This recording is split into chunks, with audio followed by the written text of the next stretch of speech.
Kala itu waktu sore memasuki malam hari, sebuah mobil melintas melewati jalanan yang sangat sepi. Di dalam mobil itu berisi sepasang keluarga yang dimana saat ini mereka menuju jalan pulang sehabis berlibur. Sepanjang perjalanan mereka asik sambil bernyanyi bersama. Sang istri yang menyetir bernama Ayaka, sementara di kursi belakang diisi oleh suaminya bernama Hideki dan putri mereka berusia 5 tahun yang bernama Nana. Oke, jadi ceritanya Hideki meminta Ayaka segera berhenti di sebuah telepon umum. Berhubung Hideki menyempatkan diri ingin mengirim sebuah email kepada rekan kerjanya melalui laptop. Sesampainya Hideki langsung nebeng di telepon umum itu buat ngecas laptopnya sembari mengirim email tersebut. Nah, pas lagi menunggu, Hideki tak sengaja melihat sebuah koran yang terlihat usang berada di depannya. Rasa penasarannya membuat Hideki mengambil koran itu, namun tiba-tiba ia merasakan sesuatu yang aneh. Sementara Ayaka segera turun dari mobil dan beralih ke kursi belakang untuk membantu Nana yang saat itu kesulitan melepas sabuknya akibat terjepit dengan baju yang ia kenakan. Keanehan yang Hideki rasakan justru membuat ia malah mengambil kembali koran itu lalu membacanya. Seketika ekspresi Hideki terlihat seperti ketakutan setelah ia membaca halaman dari koran itu. Ternyata isinya adalah sebuah berita bertuliskan bahwa pukul 8 malam sebuah mobil mengalami tabrakan dan menewaskan seorang anak yang bernama Nana. Sontak saja Hideki lalu melihat ke arah jam tangannya yang kurang beberapa detik lagi menuju ke arah pukul 8. Ayaka dari tadi rupanya tak berhasil juga untuk melepaskan sabuk pengamannya Nana. Kemudian ia memutuskan untuk meminta bantuan kepada Hideki. Nah, pas Ayaka menyeberang jalan menghampiri Hideki, inilah tiba-tiba kejadian yang mereka saksikan sontak saja membuat Hideki dan Ayaka menjadi histeris. Sementara Nana yang terjebak dengan sabuk pengamannya hanya bisa berteriak setelah mobil itu mulai mengeluarkan bensin lalu mulai terbakar. Ayaka yang mencoba mendekat malah membuat wajahnya terluka akibat goresan dari serpihan kaca mobil yang tiba-tiba meledak. Mereka sangat shock setelah melihat nasib yang menimpa Nana sementara mereka tak mampu berbuat apa-apa. Beberapa menit kemudian petugas kepolisian, medis, bahkan wartawan sudah berada di lokasi kejadian. Wartawan yang meliput mengatakan telah terjadi tabrakan antara sebuah mobil dengan truk pengangkut sampah. Diduga disebabkan sopir truk yang mengalami serangan jantung sehingga menabrak mobil kepemilikan seorang dosen bernama Hideki. Dalam tabrakan itu menewaskan 2 orang yaitu anak mereka yang bernama Nana dan si sopir truk itu sendiri. Wartawan yang meliput menjadi keheranan setelah Hideki mendekat dan menanyakan tentang koran tersebut. Ia tampak shock dan histeris dengan kejadian itu yang sungguh membuat ia tak habis pikir.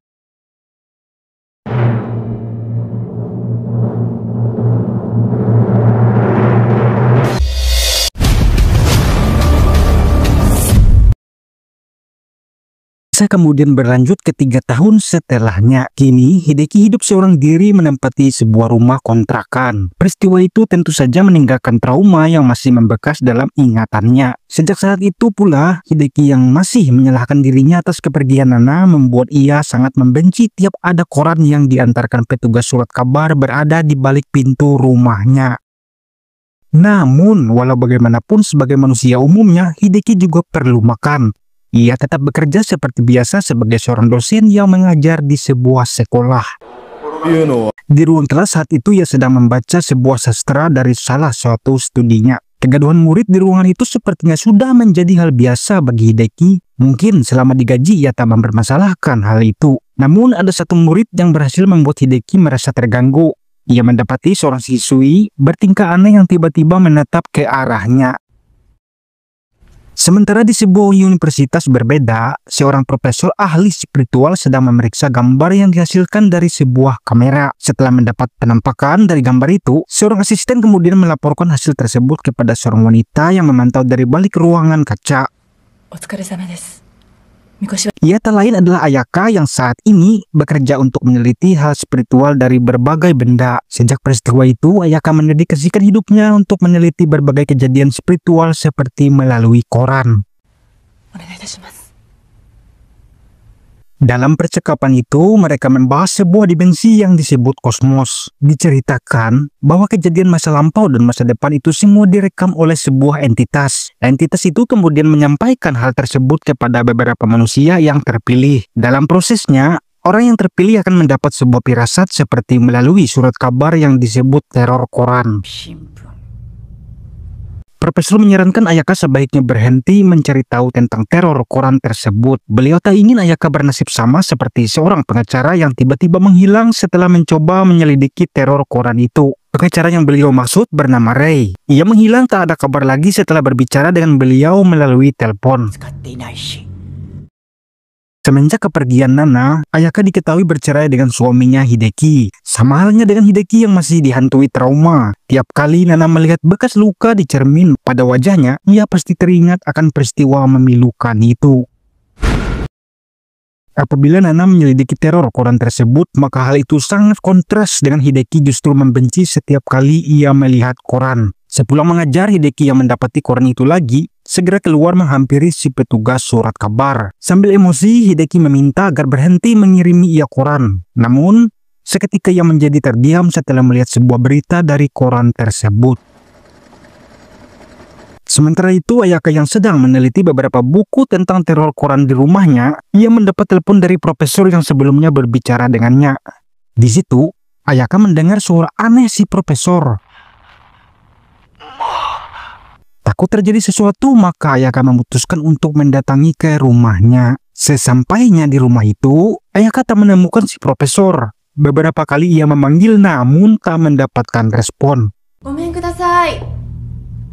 Saat menyusuri isi rumah, perhatian Ayaka tertuju pada sebuah buku yang menjelaskan tentang teror koran itu.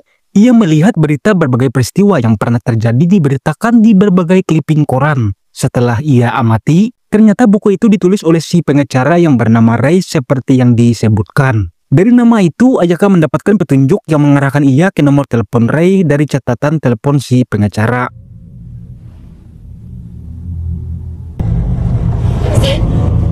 Kemudian, Ayaka dibuat terkejut setelah akhirnya ia menemukan si profesor terbaring di lantai dalam keadaan sudah tak bernapas lagi. Di situ, Ayaka menemukan sebuah gambar yang digenggam erat oleh si beliau. Ayaka lalu mengambilnya dan entah kenapa, ia terlihat sangat cemas setelah memperhatikan isi dari gambar itu. Koran yang membuat Hideki menjadi terdiam sebelumnya ternyata berisi berita yang mengatakan seorang murid ditemukan tewas akibat menjadi korban penusukan. Kemudian, ia mendapatkan sebuah telepon dari Ayaka. Diketahui selama 3 tahun setelah bercerai mereka tidak pernah bertemu dan berbicara lagi. Hal itu membuat Hideki keheranan. Tiba-tiba saja Ayaka muncul menelponnya. Namun, setelah Ayaka menyebutkan tentang koran, Hideki lantas marah lalu menutup telepon itu. Keesokan harinya di kelas, Hideki menemui muridnya yang terdapat dari teror koran tersebut. Namun, belum sempat ia membahas perihal tentang koran itu, muridnya yang bernama Sayuri ternyata sudah tahu tentang berita dirinya yang berada di koran itu. Sebelum pergi, ia mengatakan pada Hideki agar tak usah berbuat apa-apa dan akan lebih baik tetap seperti itu. Perlu kita ketahui, sosok kepribadian Hideki ini merupakan seorang pria yang cenderung berpikir skeptis. Ia sudah sering mendapat firasat namun menolak mempercayai apa yang ia rasakan tersebut. Hingga pada suatu momen saat dirinya melepas kerinduan dengan melihat video kebersamaan bersama Nana, tiba-tiba sebuah koran teror muncul di balik jendela di belakangnya. Di koran itu masih saja memberitakan peristiwa yang sama tentang penusukan seperti yang sudah disebutkan. Tak mau hal itu terus mengganggunya, Hideki berlari menuju kediaman Sayuri yang muridnya itu. Di sini ia berhasil mencegah peristiwa itu terjadi. Namun anehnya, ketika ia menghentikan si pelaku tanpa perlawanan, orang itu jatuh tak bergerak lagi. Disusul Sayuri yang terjatuh dan anehnya dari dadanya mengeluarkan darah seperti akibat dari penusukan. Alhasil Sayuri meninggal saat itu juga.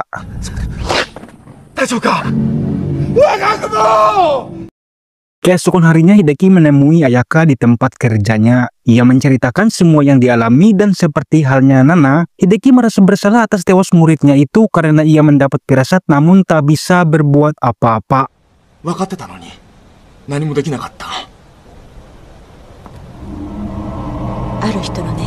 Ayaka lalu memberikan gambar yang ternyata berisi foto Hideki yang ia temukan itu kepadanya. Untuk meyakinkan Hideki agar berhenti menyalahkan dirinya sendiri, Ayaka lalu mengajaknya ke sebuah rumah sakit jiwa. Di situ, Ayaka menunjukkan hasil dari penelitiannya tentang nasib orang yang mengalami firasat dari teror koran tersebut.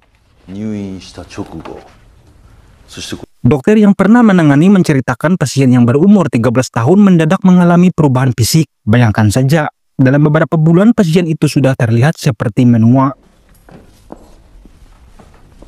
Di kamarnya terdapat tulisan yang memberitakan berbagai peristiwa. Si pasien tewas akibat bundir dengan menggigit lidahnya sendiri. Hal itu menunjukkan pasien yang sudah tidak tahan lagi dengan teror koran yang ia alami.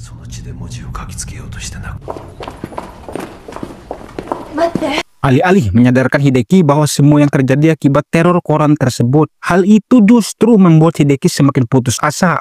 Setelah ia tahu nasib tragis yang akan menimpanya akan sama seperti pasien tersebut.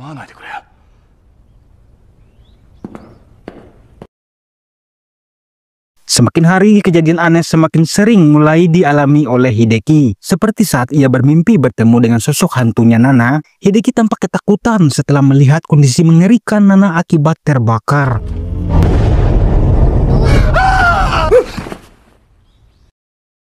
Terus, kejadian aneh lainnya saat Hideki mengajar.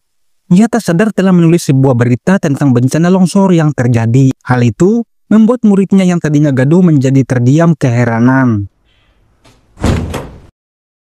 Dan benar saja, saat ia lewat di sebuah toko, ia melihat bencana longsor itu muncul diberitakan di TV. Kemudian seorang pria mendekatinya dan mengatakan hal yang sama seperti yang Sayuri muridnya pernah katakan, yaitu akan lebih baik tidak usah berbuat apa-apa, biarkan saja seperti itu. Ayaka yang khawatir dengan keadaan Hideki setelah terakhir kali Hideki pergi dengan keadaan putus asa saat itu, ia lalu mendatangi Hideki dan saat masuk ia menyadari Hideki saat ini menjadi korban teror koran tersebut. Di situ, Ayaka menemukan hal yang sama seperti si pasien, yaitu banyak tulisan dari berbagai berita yang dituliskan oleh Hideki. Berharap bisa menyelamatkan Hideki dari teror koran itu, Ayaka lantas membawa Hideki ke sebuah alamat yang tak lain adalah tempat kediaman seorang pengacara yang bernama Rei seperti yang sudah disebutkan. Masih ingatkan kalian tentang Rei yang meneliti kasus koran teror tersebut? Nah, barangkali saja mendapatkan petunjuk, mereka berdua pun melakukan perjalanan ke tempat yang dimaksud. Saat percakapan dalam perjalanan diketahui penyebab perceraian mereka karena Ayaka yang menganggap Hideki gila karena membahas tentang koran tersebut. Tempat yang mereka datangi berada jauh di luar kota. Sesampainya di rumah itu, mereka menemukan banyak kertas yang berisi tulisan dari berbagai peristiwa. Tampak usang dan sepertinya sudah lama rumah itu tak berpenghuni. Ketika menuju ke bilik dari sisi rumah, nah di situ mereka menemukan ruangan yang terlihat seperti terawat. Hal ini menandakan sepertinya masih ada penghuni yang menempati ruangan itu. Perhatian Hideki tertuju pada beberapa koleksi kaset video yang berada di tempat itu. Ia kemudian mengambilnya lalu memutar rekaman tersebut. Dalam rekaman itu terlihat kondisi Rei semakin hari semakin parah setelah mengalami firasat dari koran teror. Seperti mengalami luka bakar, kulit Rei terlihat mengalami perubahan. Dari petunjuk pada rekaman, mereka akhirnya menemukan keberadaan Rei yang sudah menjadi arang. Sepertinya ia tewas terbakar dan Hideki semakin ketakutan setelah melihat itu semua. Hideki hanya pasrah mengetahui hidupnya sepertinya tidak akan lama lagi. Orang yang harusnya menjadi petunjuk terakhir mereka malah sudah berakhir tragis. Menyadari Hideki yang tak mempunyai banyak waktu lagi, Ayaka yang sedih memilih menghabiskan waktu malam itu bersama dengan mantan suaminya. Keesokan paginya Ayaka harus pamit untuk pergi bekerja. Namun, sialnya mobil miliknya tiba-tiba mengalami mogok. Ayaka yang buru-buru dikejar waktu lupa membawa ponsel yang tertinggal di mobil itu. Sementara Hideki yang tengah bersiap untuk berangkat mengajar, ia dikejutkan dengan mendapatkan sebuah firasat dari koran teror yang tiba-tiba muncul. Di situ, diberitakan sebuah kereta tergelincir dan menewaskan ratusan penumpang dalam beberapa jam lagi. Nah, celakanya salah satu korban terdapat bernama Ayaka. Hideki semakin ketakutan setelah melihat ke arah jam dinding. Ia mencoba menghubungi Ayaka namun kita tahu ponselnya tertinggal di mobil. Hideki lantas bergegas menuju ke stasiun kereta tersebut.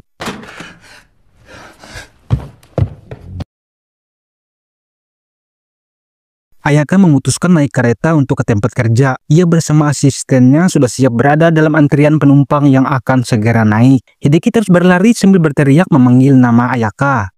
Ia kemudian berhasil menemukan dan langsung menariknya turun. Namun, naas bagi asisten yang tak sempat turun keluar. Seperti yang kita tebak, peristiwa itu telah terjadi. Dengan meninggalnya kesedihan, Ayaka meminta kepada ibu si asisten untuk melihat jenazah buat yang terakhir kalinya. Suasana terharu penuh duka menyelimuti tempat itu. Tangis histeris sang ibu tak bisa dibendung tak kala melihat wajah anaknya yang hancur berada di dalam peti terbujur kaku.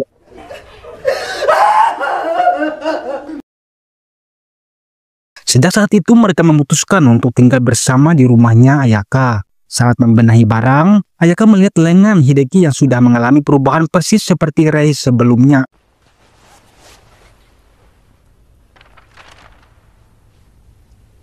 Di saat itu, tiba-tiba Hideki mengalami kembali kejadian aneh dari teror tersebut. Dari luar pintu mereka mendengar suara ketukan. Meski Ayaka sudah melarangnya, namun Hideki menekat untuk membuka pintu. Hideki dibuat terkejut ketika pintu dibuka, ia malah berada di waktu mundur, di mana saat Ayaka memilih bercerai dengan dirinya. Kemudian Hideki dibawa ke kamar pasien rumah sakit jiwa. Di situ, ia melihat si pasien yang berlumuran darah terus menyeret tubuhnya mendekat ke arah Hideki.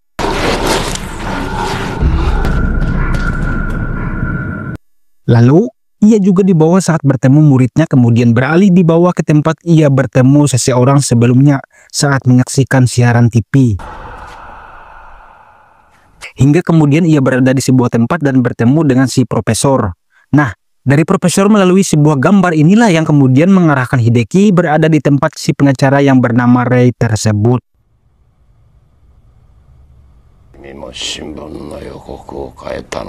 Dalam percakapan, Rei mengatakan mereka berada di dimensi antara hidup dan mati.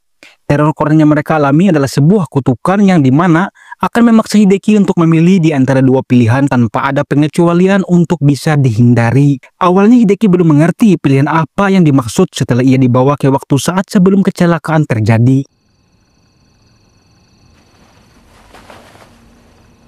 Di situ, Hideki segera menjauhkan Ayaka kemudian melepaskan sabuk Nana. Setelah berjuang keras, ia berhasil membawa Nana keluar, namun tiba-tiba